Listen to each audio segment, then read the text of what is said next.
You should have just signed the damn paper, Alina. This could have been so much easier. That voice belonged to my own flesh and blood, my older sister, Victoria. Right at that moment, I was pinned against the blood-smeared hardwood floor. My throat was crushed between the rough, calloused hands of my brother-in-law. My left shoulder screamed in agony, completely dislocated from where he'd driven his knee into the joint.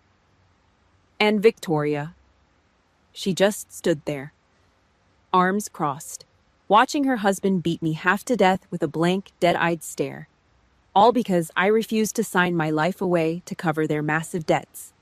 But what they didn't know was this: right before the blackness swallowed my consciousness, my thumb pressed down hard on the SOS button hidden under the bezel of my tactical watch. Before I tell you how the hell we got here, let me know where you are tuning in from and what time it is in the comments. Hit that like button and subscribe to the channel. If you believe one simple truth, sometimes the people who share your blood are the most dangerous enemies of all. Fayetteville, North Carolina. 3 weeks before the blood hit the floorboards, my apartment was a bunker. 4 walls of absolute silence. I needed it that way. The Army Medical Corps didn't leave much room for peace, so I manufactured my own. I sat at the glass dining table, stripping down my M17 service pistol. The sharp chemical bite of Hop's No. 9 solvent filled the air. A clean, disciplined smell. Everything in its proper place. The recoil spring here, the barrel there, then the crunch of gravel outside. A heavy V8 engine cut off. The unmistakable low rumble of a Lincoln Navigator. They didn't knock. They never knocked. People who think they own you don't bother with basic respect.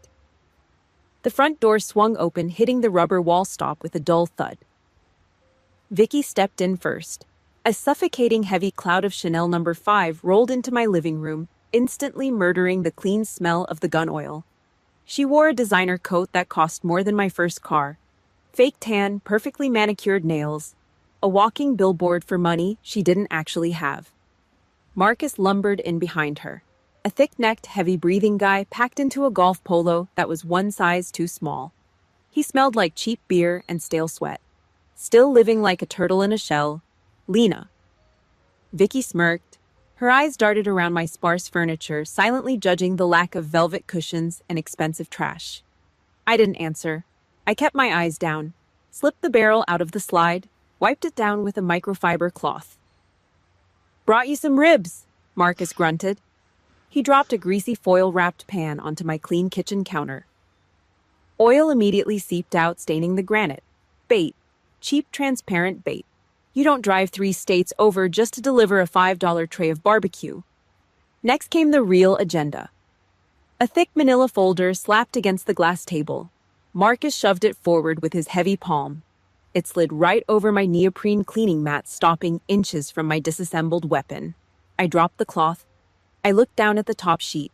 Joint liability. Cross-collateralized loan. Mortgage restructuring. 18% APR.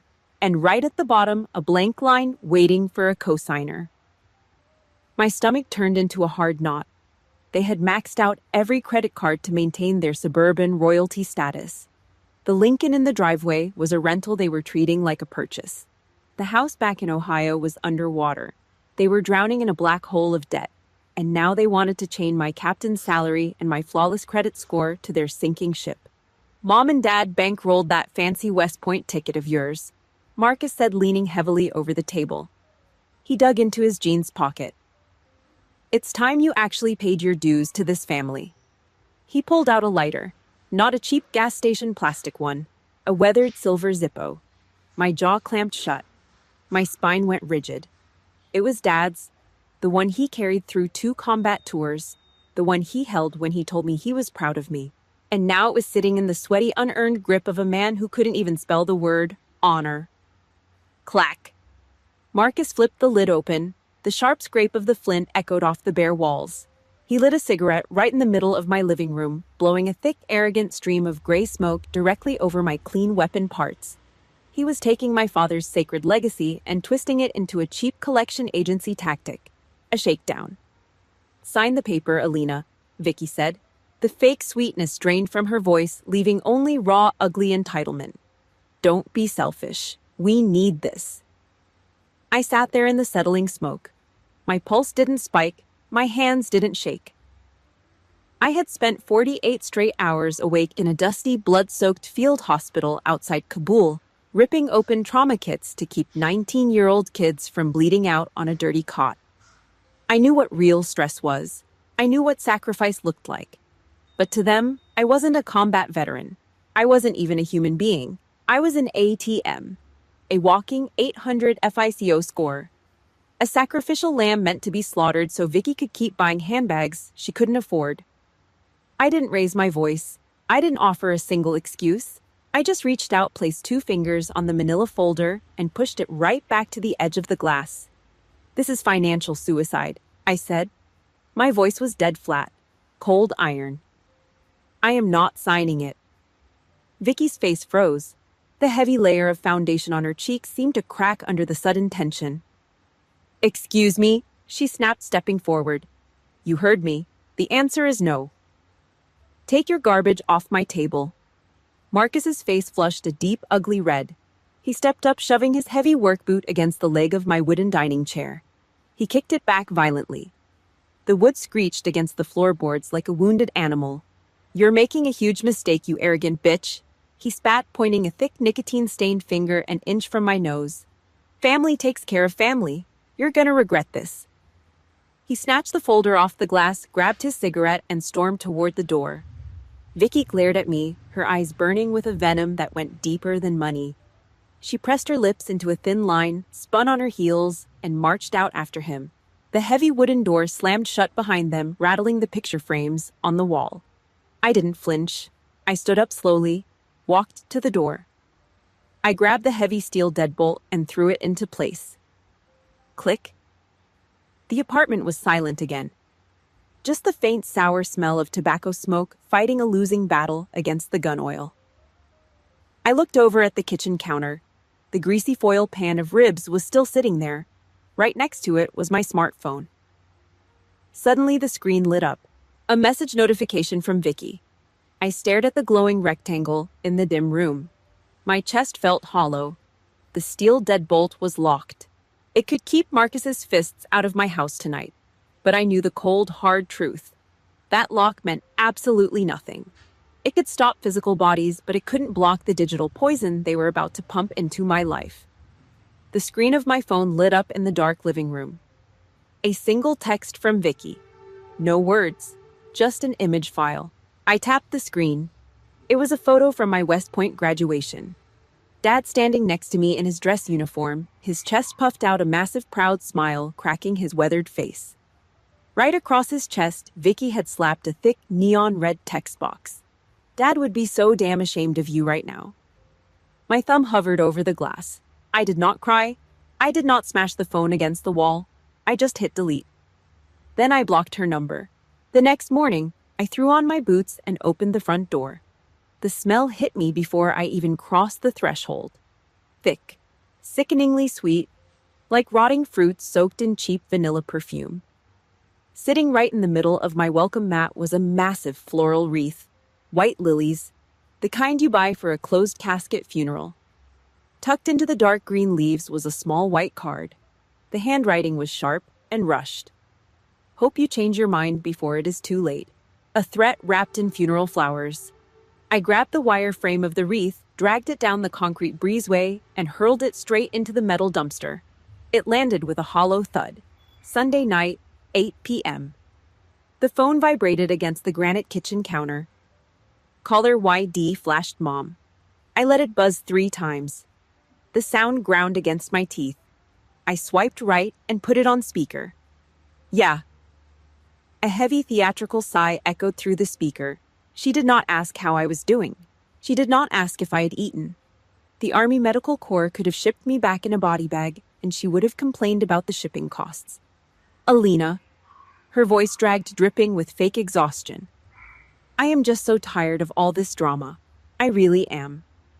Then tell your golden child to pay her own bills. Family helps family. She snapped back, the exhaustion vanishing in a second. Your father would be sick over the way you are acting. It is just a piece of paper. Just sign it and keep the peace. I am not carrying a 50 grand loan at 18% so she can keep leasing a luxury SUV. I said no. Another long, jagged sigh, then the killer line. Why do you always have to make things so complicated, Alina? Complicated. That single word acted like a crowbar. It pried open a locked steel box in the back of my brain. Suddenly, I was 19 again, standing at the top of the polished oak staircase in our old house in Ohio. Vicky was screaming, her face red and twisted over some petty garbage. A shirt I supposedly ruined. A perceived slight. It did not matter. What mattered was the sudden violent shove. Her two palms slamming hard into my chest. My boots slipped on the hardwood. I fell, tumbling backward into empty air.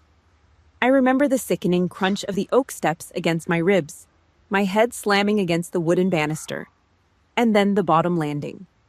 A loud, wet pop. My left shoulder tore out of the socket. Blinding, white-hot pain swallowed my vision. I laid on the floor, gasping like a dying fish, clutching my useless, dangling arm. But the real damage did not happen on the stairs. It happened 10 minutes later. Sitting in the passenger seat of Mom's rusted Chevy Malibu on the way to the ER. I was sweating through my shirt, biting my lip until it bled to keep from screaming. Mom did not reach over to stroke my hair. She did not tell me it would be okay. Her hand shot across the center console and grabbed my right arm. My good arm. Her fingernails dug deep into my bicep, pinching the skin like a pair of pliers. Her eyes were wide, frantic, terrified, but not for me. Listen to me, she hissed, her breath smelling of stale coffee. You tripped. You were clumsy and you fell down the stairs. Do you hear me? You are not ruining your sister's college track scholarship over an accident.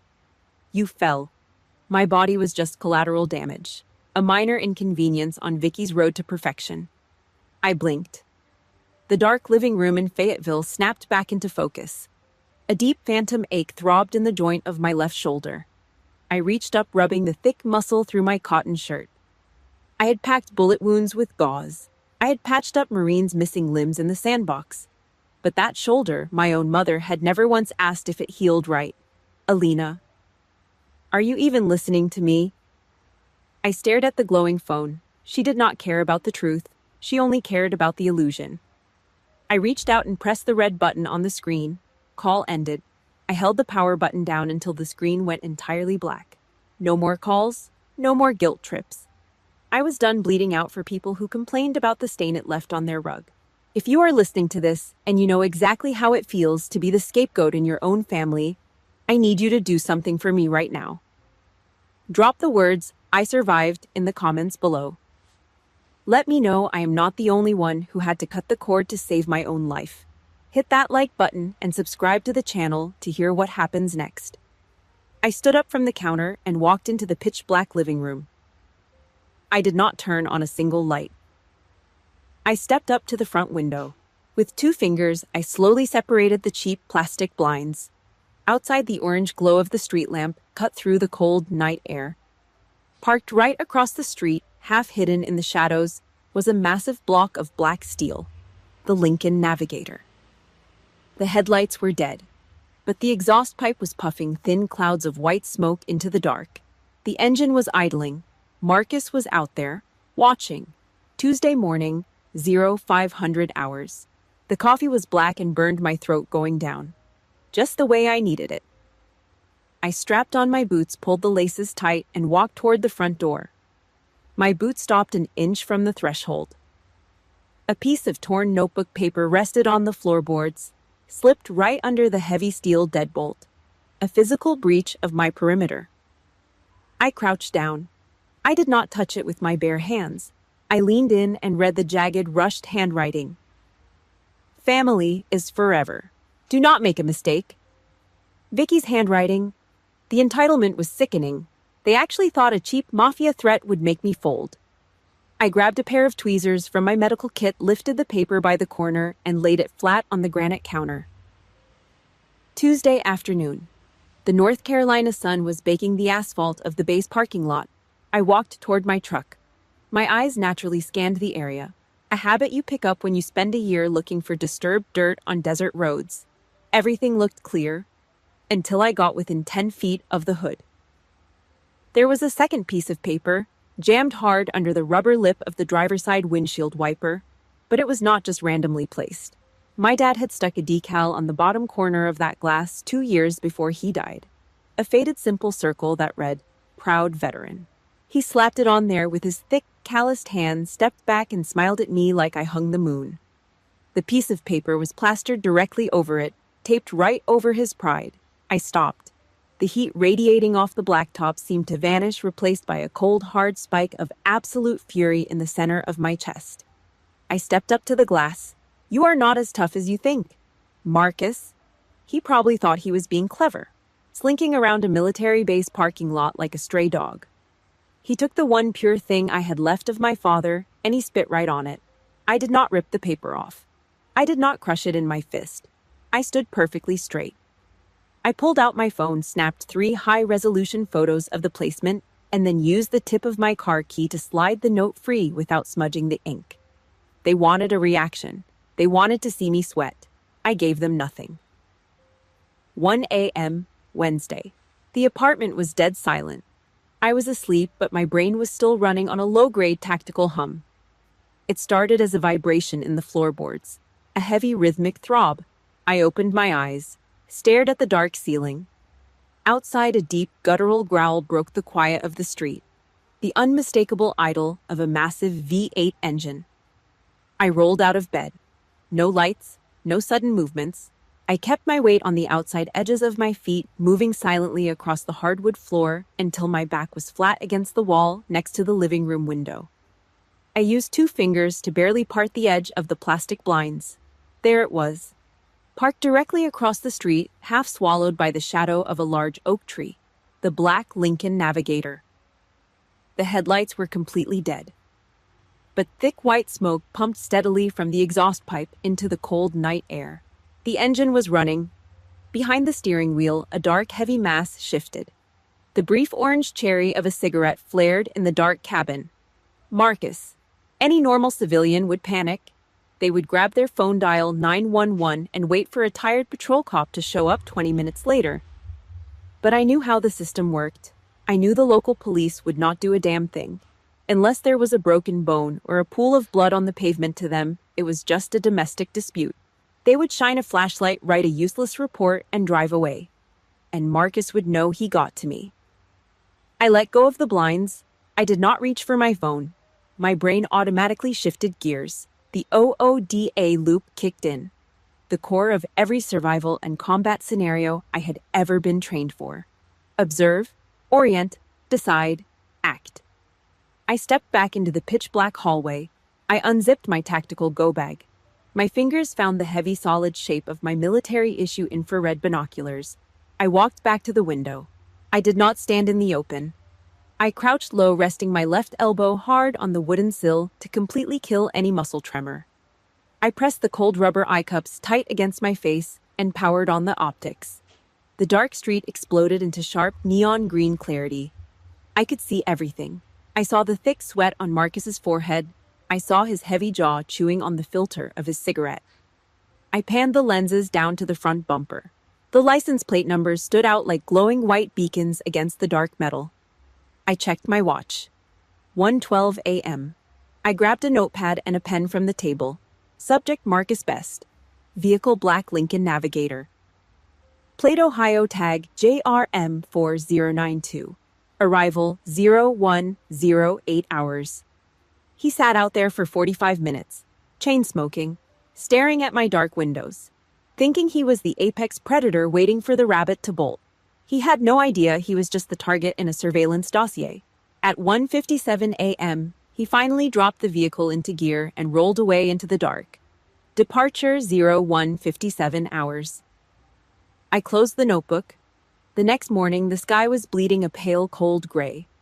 I stood in my kitchen wearing a pair of blue nitrile medical gloves. I picked up the note from the floor. I picked up the note from the windshield. Zip. The plastic teeth of the heavy-duty Ziploc bag sealed tight.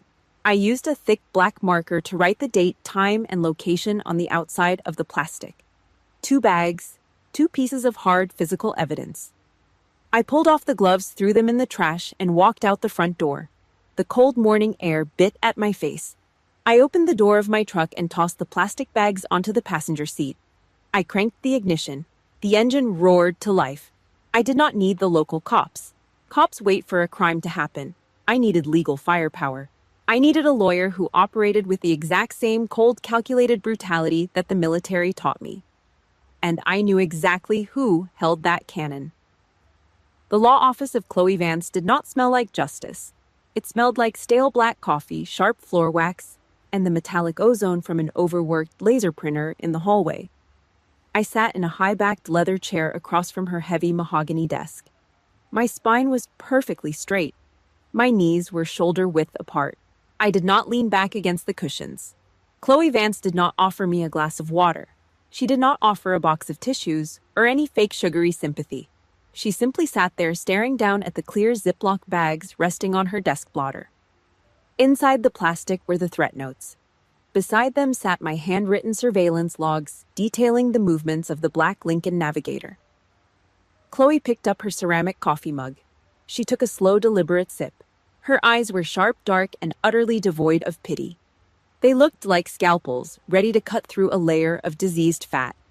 "The local police will not do a damn thing, Alina," Chloe said. Her voice was flat and hard. "You call dispatch, they will send a tired patrolman. He will look at Marcus, he will look at you, and he will write the whole thing off as a domestic dispute, a civil matter between relatives." "He parked his engine outside my bedroom window for an hour at 1 in the morning, I said. "And he did not break a pane of glass. He did not raise a physical fist. In the eyes of the county law, he was just a guy sitting in his car on a public street." I stared at the heavy leather-bound law books lining the shelves behind her head. A bitter taste coated the back of my tongue. I was paying $300 an hour out of my own pocket to sit in front of a complete stranger. And yet this cold, calculating stranger was the only person on earth actually trying to protect my life. My own sister wanted to bleed my bank accounts dry to fund her fake suburban royalty lifestyle. My own mother wanted me to shut my mouth, take the abuse, and keep the peace. Chloe Vance just wanted to build a steel cage for them. "So what is the actual play?" I asked. Chloe leaned forward. She tapped her manicured fingernail against the plastic Ziploc bag. A sharp clicking sound. "We bait the trap. Civil courts require a massive mountain of evidence to grant a permanent restraining order. We need clean audio. We need high-definition video. We need clear, undeniable physical trespass. If they cross the line and breach your property, we need to make sure their defense lawyers have absolutely zero oxygen to breathe in the courtroom." I understood the objective. It was not a request for a favor. It was a tactical directive. "Get a camera system," Chloe ordered. "Independent cellular uplink, remote cloud storage, absolutely no local hard drives that they can smash with a baseball bat. Build a perimeter." I stood up. I gave her a single firm nod. "Consider it done."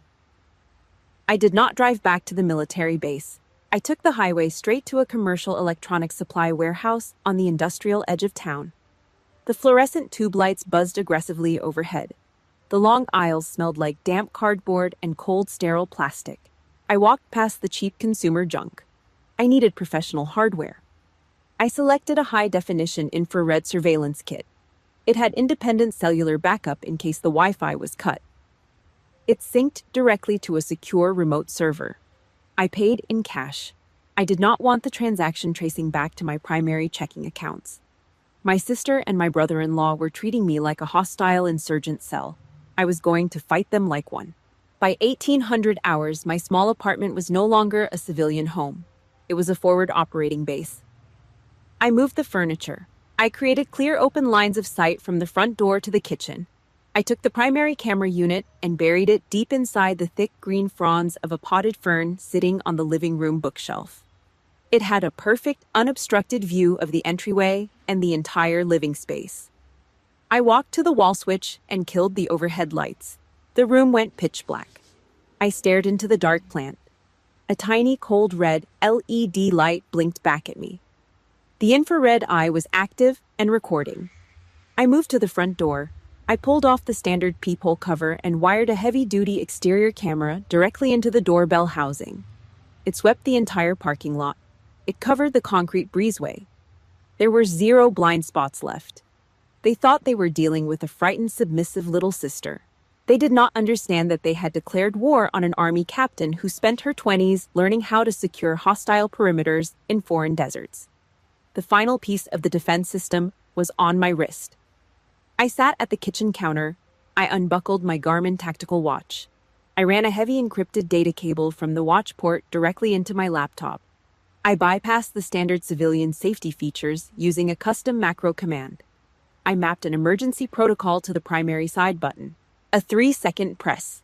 That was all it took. One long, hard press, and the watch would instantly blast my exact GPS coordinates and a silent SOS signal directly to the county police dispatch. A secondary ping would simultaneously hit Chloe Vance's personal cell phone. A dead man's switch. I strapped the heavy black watch back onto my left wrist. The nylon band felt tight and secure against my skin. I checked the heavy steel locks on the door. I checked the live video feed on my phone screen. Everything was green. The perimeter was completely locked down. I was finally safe inside my own walls. Then the phone vibrated against the granite counter. The screen lit up the dark kitchen. A picture message. I stared at the glowing display. It was a photo of a cheap peeling wooden front door. The front door of my mother's house back in Ohio. Underneath the photo, a single line of text from Vicky. Sunday family dinner. Mom expects you. You better be there. I read the words again. My jaw clamped shut. My teeth ground together. The heavy steel deadbolt on my apartment door suddenly felt completely useless. They were not going to try to break into my fortress. They were demanding that I walk out of it and step directly into the lion's den. I killed the engine. The heavy grill of my truck ticked as it cooled in the freezing Ohio air. 8 hours of staring at the broken white lines of Interstate 77. My lower back throbbed from the drive, but I rolled my shoulders back and forced my spine into a perfectly straight line. I walked up the cracked concrete path to my mother's house. The front door was cheap plywood peeling at the bottom corners. I pushed it open. A wall of heat hit me. It smelled like burnt pot roast, stale carpet, and cheap canned beer. From the living room, the loud, aggressive roar of a Sunday NFL broadcast bounced off the walls. I stepped onto the linoleum floor. The TV suddenly clicked off. Total silence. I walked into the living room. It was packed. Uncle Richard, Aunt Susan, my cousins, Mom Vicky, and Marcus. A room full of my own blood. A room full of enemies. Not a single person said hello. They just stared. Heavy hostile glares judging my plain dark jeans and my combat boots. Uncle Richard stepped forward. He smelled like sour cigars and Old Spice. He grabbed my elbow, his grip a little too tight. He pulled me toward the hallway. "Listen to me," he grunted, keeping his voice low. "You are acting out of line. The army made you too rigid, too hard. You need to back off your sister." I looked down at his heavy hand on my arm. He let go. "Men do not like a woman who does not know how to compromise, Alina. Stop being so damn stubborn and just help your family out." He was reducing my rank, my combat tours, and my entire life down to being a stubborn little girl who needed to be put in her place. I did not argue. I just walked past him and into the dining room. The dinner was an execution. They shoved me at the very end of the long wooden table, the wobbly chair near the drafty window. I sat with my hands folded in my lap. My posture was military perfection. Around me, the pack of wolves tore into their food. Dishes of mashed potatoes and greasy green beans were passed back and forth. They reached right across my face. Nobody offered me a damn scoop. Nobody handed me a plate. The message was clear. I was being starved out, isolated. The only sounds were the scraping of cheap stainless steel forks against porcelain plates and the wet, sloppy noise of people chewing with their mouths open. It made my skin crawl. Aunt Susan wiped her mouth with the back of her hand. She looked across the table, completely ignoring me, and spoke loudly to Vicky. "Did I tell you about your cousin Jimmy?" Susan asked, her voice cutting through the heavy room. "He just took out a second mortgage on his house, handed the cash right over to his sister so she could keep her salon open."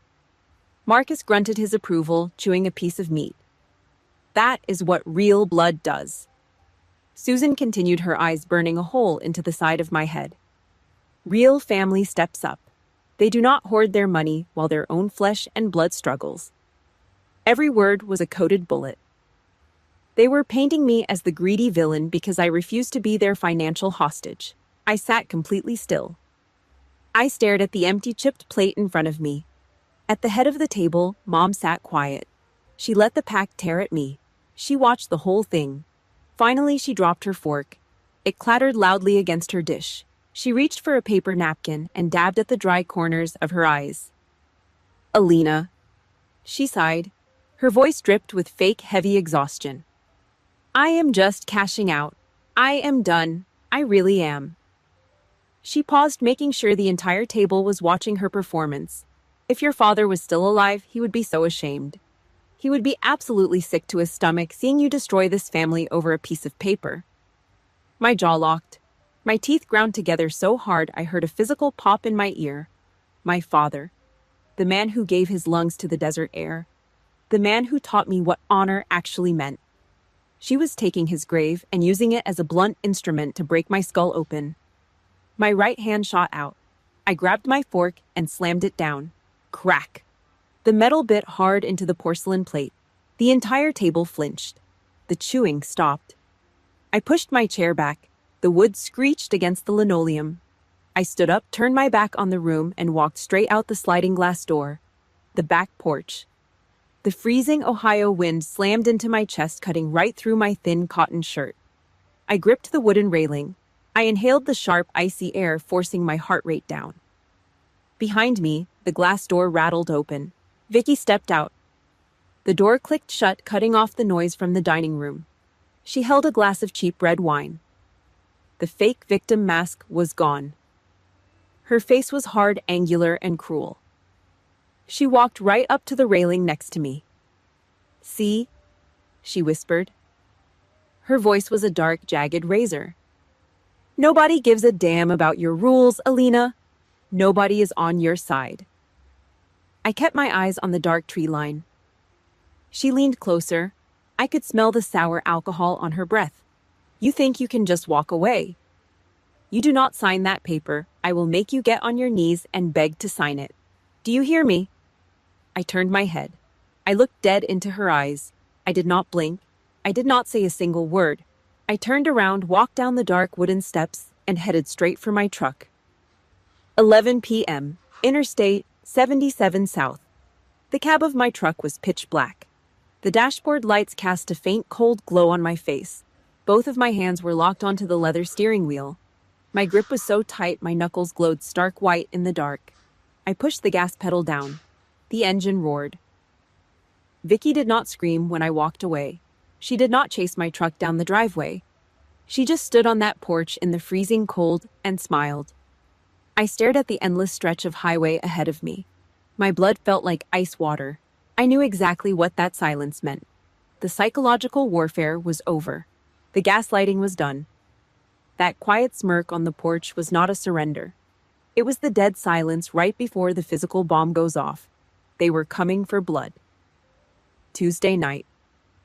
2200 hours. Fayetteville. The apartment was silent.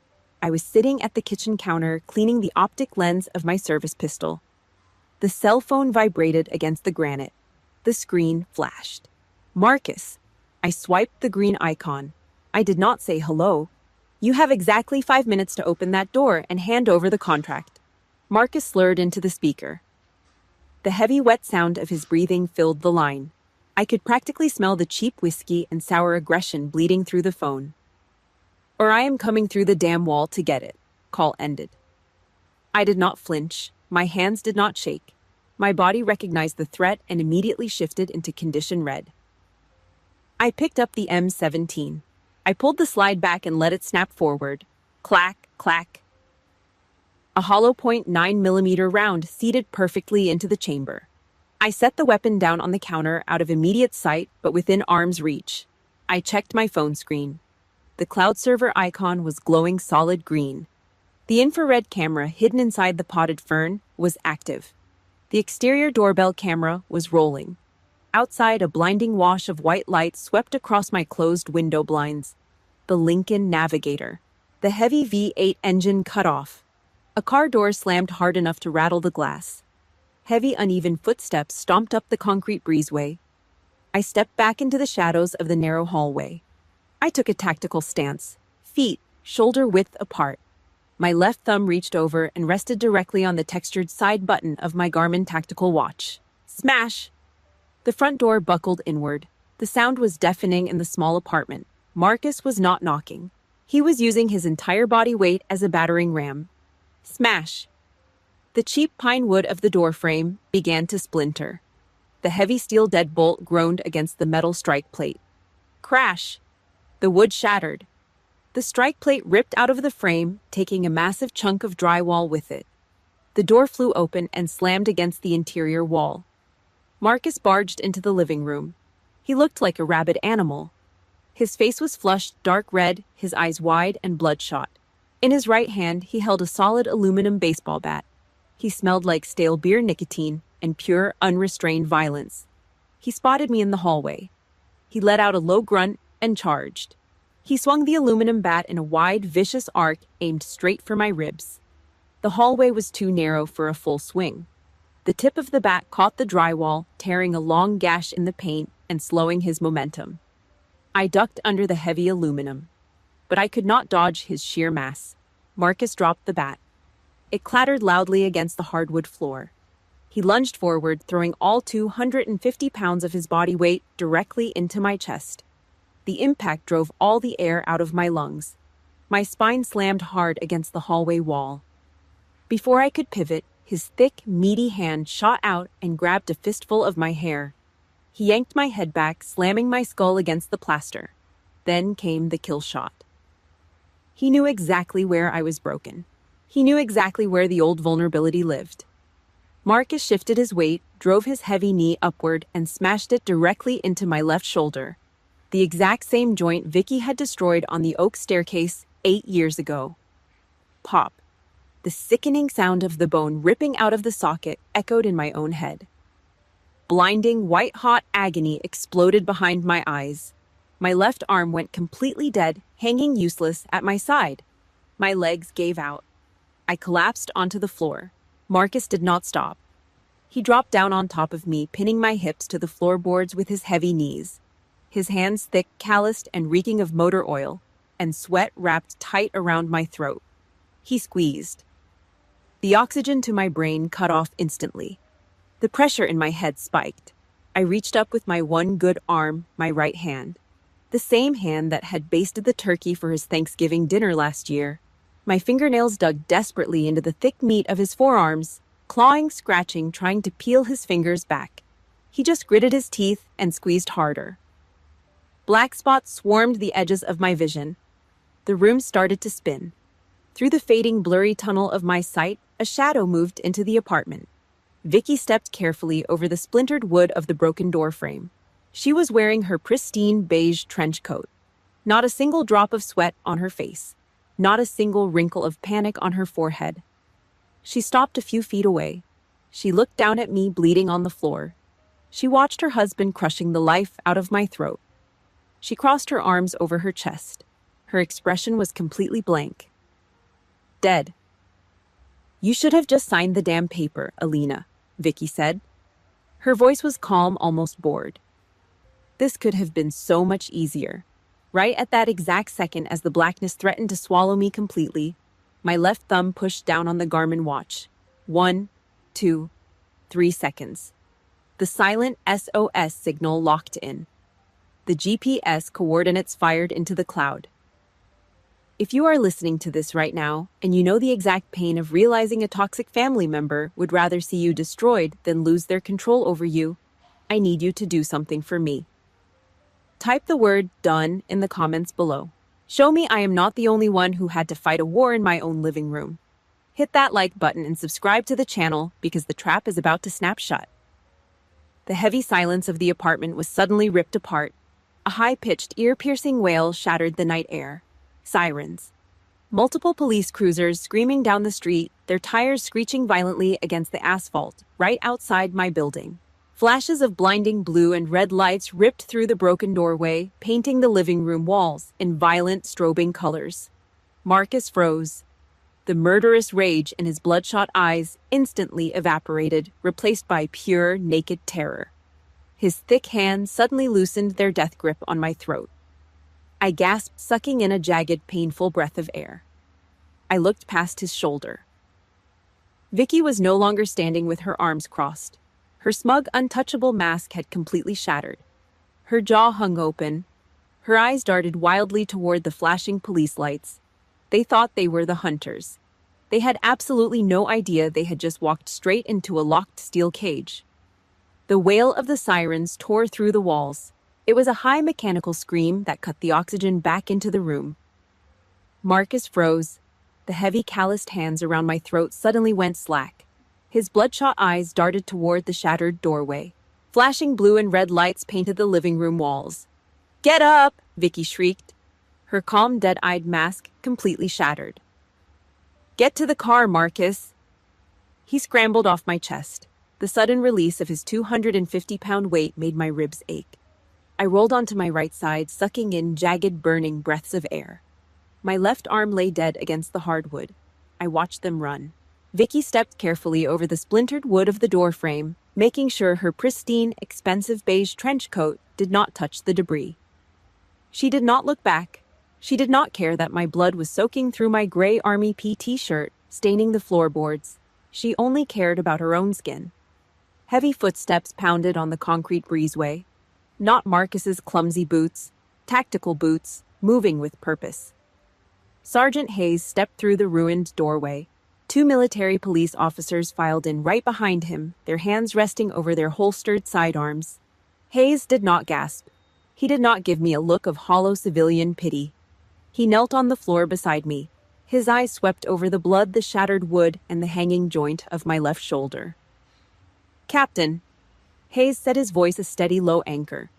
"Perimeter is locked down. Medics are coming up the stairs right now." "Captain, my family treated me like a human ATM. They treated me like a punching bag. But to the men in this room, I was an officer. I had value." The EMTs rushed in. They dropped a heavy orange trauma bag onto the floor. Before they could strap the rigid brace around my neck and load me onto the backboard, I forced my good right arm up. I grabbed the sleeve of Hayes's uniform. He leaned in. I swallowed hard. My throat felt like ground glass. I pointed a trembling finger toward the bookshelf. "The potted fern," I rasped. I moved my finger toward the front wall. "The doorbell. Independent cloud uplink. Everything is recorded." Hayes looked at the fern. He saw the tiny blinking red dot of the infrared lens. A hard, cold smile ghosted across his face. He pulled a small notebook from his chest pocket and clicked his pen. "Understood, Captain. We will secure the hardware." They lifted the backboard. As they carried me out the door, the sharp tearing sound of yellow crime scene tape being ripped from a cardboard roll echoed in the breezeway. Rip! The sound of a steel trap snapping shut. 2 hours later, Womack Army Medical Center. The emergency room smelled like harsh iodine bleach and stale rubbing alcohol. The air conditioning blasted from the ceiling vents, freezing the sweat on my skin. A nurse had shoved a thick gauge IV needle into the back of my right hand. The saline drip felt like liquid ice sliding into my veins. The heavy wooden door pushed open. Chloe Vance walked in. She wore a sharp black blazer and carried a leather legal pad. She did not bring flowers. She did not pull up a chair to hold my good hand and tell me everything was going to be all right.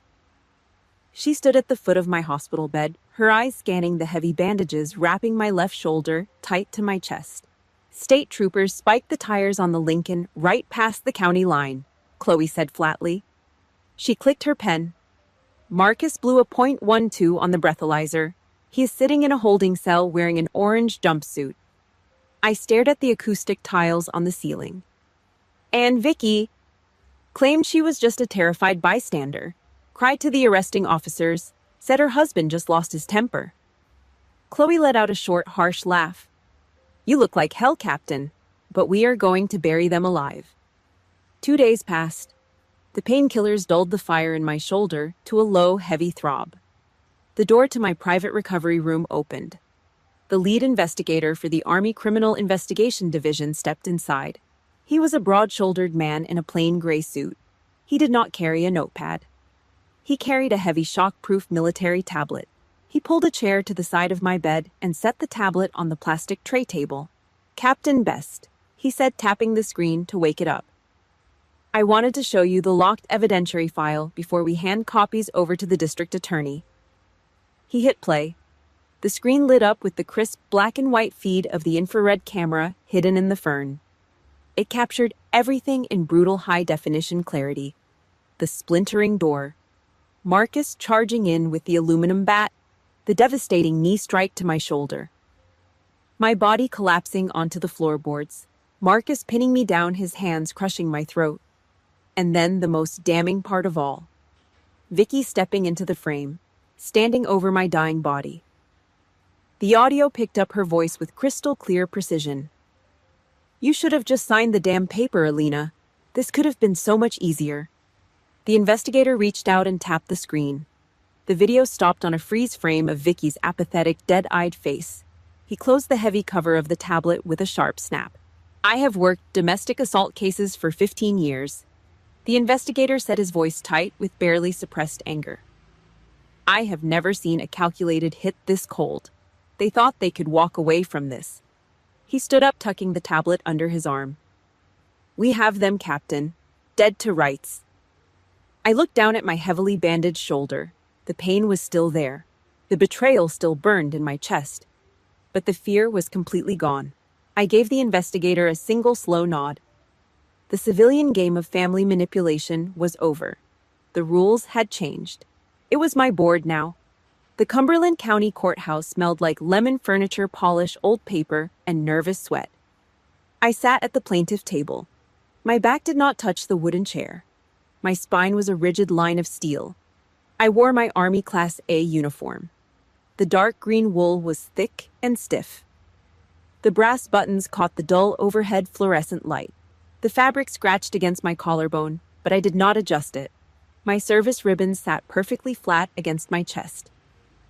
Across the center aisle was the defense table. Marcus wore a pale gray suit that looked pulled from a cheap clearance rack. He slouched in his chair, his heavy shoulders hunched forward. He was playing the broken, exhausted family man. But the real knife twist was not Marcus. It was the wooden gallery benches directly behind him. Mom, Uncle Richard, Aunt Susan. They sat in a row behind Marcus and Vicky. A unified front. A physical wall of blood relatives protecting the man who tried to crush my throat. Mom wore a conservative black dress. She kept her eyes glued to the floor tiles. She had made her choice. The dividing line was drawn in concrete. The defense attorney stepped up to the wooden podium. He adjusted his silk tie. He smelled like expensive aftershave and cheap lies. "Ladies and gentlemen of the jury," the lawyer began. His voice echoed deeply through the heavy microphone. "What we have here is a tragedy. But it is not the tragedy the prosecution wants you to believe." He pointed a manicured finger directly at me. "Captain Alina Best, Army Medical Corps, a highly trained combat veteran. We all respect her service, but we also know the heavy psychological toll of the military, the severe pressure, the trauma, the PTSD. He painted his masterpiece of victim blaming. I was a ticking time bomb, an aggressive, unstable soldier who snapped during a simple family disagreement. He claimed Marcus was terrified for his life, that Marcus only used physical force to subdue a violent, highly trained combatant who attacked him first. Marcus kept his head down. He rubbed his eyes with his thick fingers, playing the victim perfectly. I did not react. I did not shake my head. I sat perfectly still. Let them dig the hole deeper. The defense rested. Chloe Vance stood up. She did not rush. She buttoned her sharp black blazer. She picked up a small black plastic flash drive from our table. "Your Honor," Chloe said. Her voice was flat rock. "The plaintiff calls no rebuttal witnesses. We simply ask to submit Plaintiff Exhibit Number 1 into evidence, surveillance footage from the night of the assault." The defense attorney frowned. Marcus shifted uncomfortably in his wooden chair. A massive white screen rolled down from the ceiling. The bailiff dimmed the overhead lights. The projector hummed. The video started. Crisp, high-definition infrared. The harsh green tint of night vision. My apartment living room. The courtroom watched the heavy wooden door splinter and explode inward. They saw Marcus charge like a rabid animal. They saw the heavy aluminum bat. They saw his 250-pound frame tackle me to the floorboards. They watched his knee smash brutally into my left shoulder. The jury box was dead silent. You could hear the heavy, nervous breathing of a juror in the front row. They watched Marcus wrap his thick hands around my throat. Chloe let the video play in total silence for 10 seconds. Then she looked at the tech desk. "Turn on the original audio," she ordered. The speakers popped. The raw sound of the struggle filled the massive courtroom. The heavy grunts, the sickening dry crack of my shoulder joint. And then Vicky stepped into the camera frame. She looked down at my body, her arms crossed tight against her expensive trench coat, her face completely blank, apathetic. Her voice blasted through the courtroom speakers, sharp and perfectly clear. "You should have just signed the damn paper, Alina. This could have been so much easier." The courtroom erupted. A collective gasp ripped through the jury box. One older woman covered her mouth with her trembling hand. The illusion shattered into a million pieces. The terrified family man was a predator. The innocent bystander sister was the mastermind. Marcus turned pale white. He looked like he was going to vomit. Vicky shrank down in her chair, her face burning bright crimson. Behind them, Uncle Richard froze. Mom stared at the projector screen, her mouth hanging open. The undeniable brutal truth was broadcasted in high definition. No more gaslighting. No more family secrets safely hidden behind closed doors. The rest of the trial was a slaughter. Chloe called Vicky to the stand. She dismantled her in less than 10 minutes. Vicky broke down sobbing under the harsh lights, admitting the entire extortion plot to cover their underwater mortgage. The judge did not hesitate. The heavy wooden gavel slammed down like a gunshot. Marcus Best. Aggravated assault. Extortion. Remanded immediately to a federal penitentiary. Vicky Best. Conspiracy to commit extortion. 5 years of supervised probation. And a permanent ironclad restraining order. The heavy steel cuffs ratcheted around Marcus's wrists. Click, click. The sharp metallic sound cut through the room. He did not look back as the bailiff dragged him through the side door.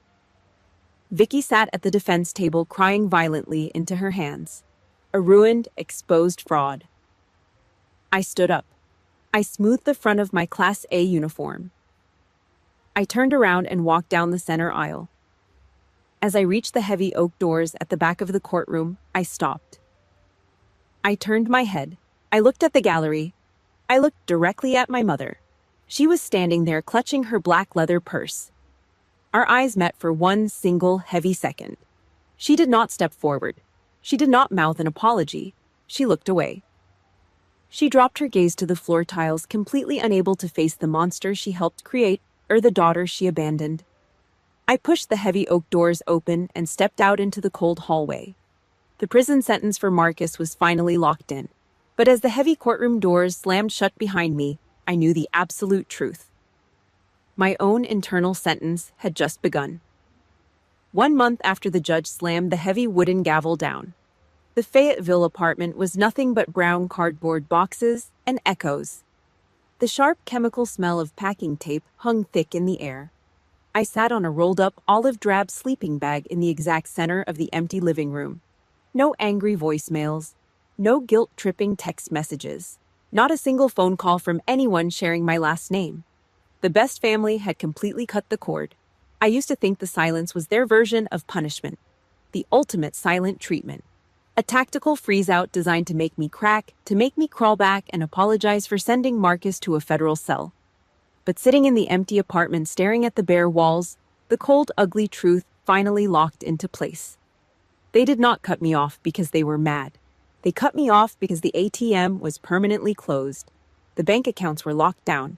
The credit score was completely out of reach. I was no longer a gold mine they could tap to fund their fake, high-society suburban illusions.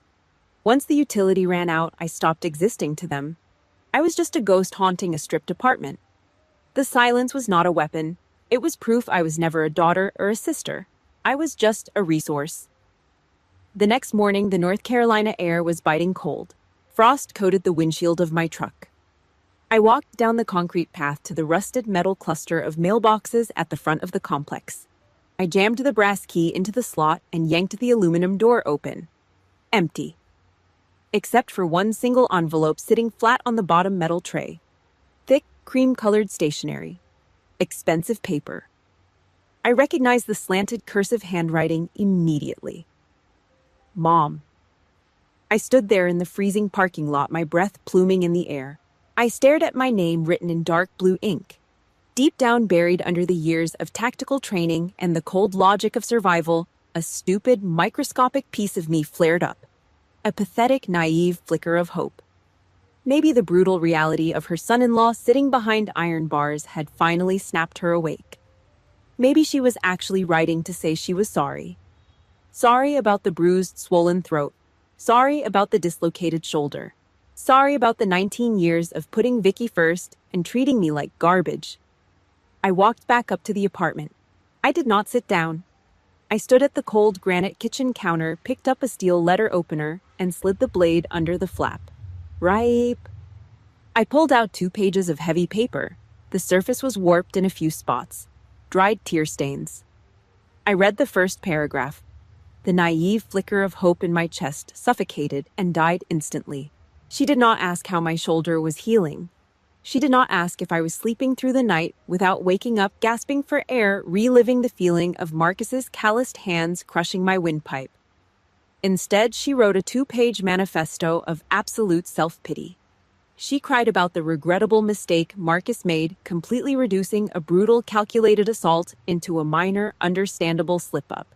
She called my decision to involve the military police a massive overreaction. She complained endlessly about the heavy social pressure Vicky was facing back in Ohio now that her husband was a convicted felon. The neighbors were talking. The fragile family reputation was bleeding out on the pavement, and somehow I was the one holding the knife. Then came the final paragraph. The poison pill. I hope you can find it in your heart to let go of this anger. I hope you can open your heart to forgive so our family can go back to how it was. I read the last sentence twice. My eyes locked onto the ink. Go back to how it was. Go back to being the human shield. Go back to being the sacrificial lamb so Vicky could keep her hands clean and her closet full of designer clothes. Mom did not want my forgiveness. She did not even know what the word meant. She just wanted my silence. She wanted me to fall back in line, take the beating, and pretend the blood on the floorboards was just spilled wine. It was toxic forgiveness. A demand to swallow poison just to keep the people who poured it comfortable. I stood alone in the kitchen. I did not cry. My pulse did not race. The burning anger I'd carried in my gut for the last month just evaporated, leaving behind a cold, absolute disgust. Holding on to this rage was just drinking their poison and expecting them to die. I walked over to the corner of the room. Sitting on top of a stack of cardboard boxes was the last item I had not packed. Dad's heavy oak keepsake box. I did not grab my phone. I did not type out a furious text message. I did not waste a single breath trying to explain reality to someone committed to living in a delusion. There was no argument left to win. I held the cream-colored letter in my hands. I folded the heavy paper in half. I pressed my thumb down hard against the crease, making the edge sharp enough to cut skin. I flipped the brass latch on the oak box. I tossed the folded letter inside right next to Dad's tarnished Zippo lighter. I closed the lid. Clack. The heavy brass latch snapped down into place. A sharp metallic sound of absolute finality. A concrete wall dropping over the past. I took a slow, deep breath of the empty cardboard-smelling air. I ran my hands down the front of my shirt, smoothing out the fabric. The train carrying the best family bloodline had derailed a long time ago. I was finally stepping off the tracks. I turned my back on the wooden box and walked toward my packed duffel bag. Tomorrow morning, I was getting on a one-way flight to Texas. The Texas sun was an absolute hammer. It beat down on the cracked concrete parade field at Fort Sam Houston, radiating a blinding heat right through the thick rubber soles of my combat boots. The air tasted like hot asphalt and bleached canvas. I did not hide in the air-conditioned officers' barracks. I stood at the front of a humid, poorly lit lecture hall, looking out at 80 young Army combat medics. They sat in heavy silence. They expected a standard briefing on tourniquet application, chest seals, managing massive arterial hemorrhage from shrapnel wounds in the desert. I taught them exactly that. I showed them how to pack a bullet hole with hemostatic gauze until their knuckles ached. But then I hit the heavy plastic button on the projector remote. I switched the slides. I taught them about the invisible bleeding, the slow calculated psychological drain, the leeches who wear the mask of a mother, a father, or a sibling.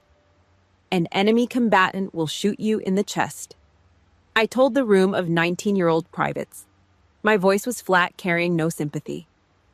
A toxic family member will drain your bank account, ruin your credit score, and demand you thank them on your knees for the privilege. They will use your uniform as a weapon against you. Learn to spot the ambush before you are bleeding out on your own living room floor. My court file did not stay in North Carolina. It did not gather dust in a dark Cumberland County basement. The Judge Advocate General Corps got a hold of the transcript. They weaponized it. They took the darkest, most humiliating night of my life and turned it into a mandatory training module. The Best Precedent. That was the official title stamped in bold black ink on the training manuals.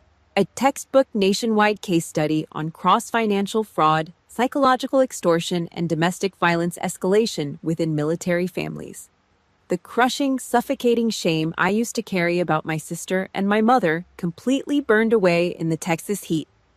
I took the ashes of my ruined bloodline and forged them into cold, heavy steel. I was no longer the bruised, pathetic victim choking on the floorboards. I was the reinforced shield wall for every enlisted kid getting bled dry by the people who raised them. 14 months later. Arlington, Virginia. The air inside the Pentagon auditorium was freezing. Sharp and perfectly filtered, it smelled like expensive floor wax, brass polish, and dry-cleaned wool. Hundreds of senior officers filled the tiered velvet seating, silver stars gleaming on their collars, eagles stitched onto their shoulders. I walked across the massive stage. My Class A uniform was sharp enough to draw blood. I stood behind the heavy oak podium. I adjusted the thin metal neck of the microphone. A low, heavy bass feedback hummed in the massive room, vibrating against my ribs. I looked out at the sea of green, blue, and white uniforms. My posture was rigid, shoulders squared, spine locked straight. "Blood is not a life sentence," I said. The microphone caught the hard edge of my voice, amplifying it, sending it echoing off the back acoustic walls. I gripped the edges of the oak podium. My knuckles turned white. We train our soldiers how to survive hostile interrogations. We train them how to endure physical torture in prisoner camps. But we send them home completely blind to the emotional extortion happening at their own Sunday dinner tables.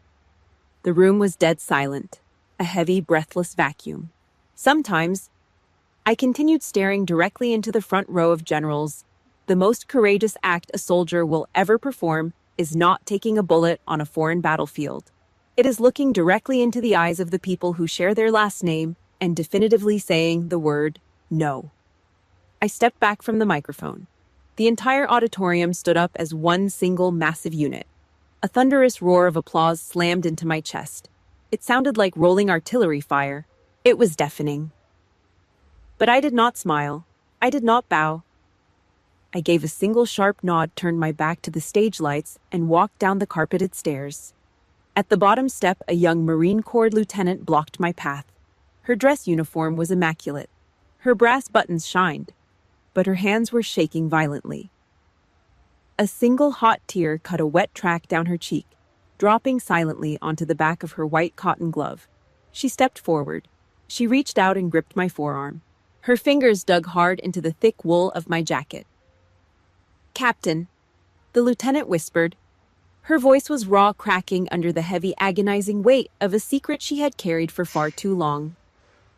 "Thank you. I am going back to my quarters right now. I am calling my father. I am cutting off his access to my direct deposit. No more." I looked at her shaking hands. I looked at the fierce, waking fire burning in her wet eyes. "Hold the line, Lieutenant," I said. My voice was quiet, meant only for her. "Do not let them back inside the wire." She nodded hard, her jaw locking into place. She let go of my arm and walked away, her back straight. I turned and pushed the heavy glass double doors open. I stepped out into the blinding Virginia daylight. The warm wind hit my face. The judge's wooden gavel back in North Carolina put a violent predator in a federal cage. But that conviction did not free me. This did. My own 2 hands. My own absolute refusal to break under the weight of toxic loyalty. I took the heavy iron chains my family wrapped around my neck and I used them to smash the locks for everyone else. If my story gave you strength, please like, subscribe, and comment "no more" below to claim your own boundaries. Thank you for listening to my journey. Stay strong and see you next time.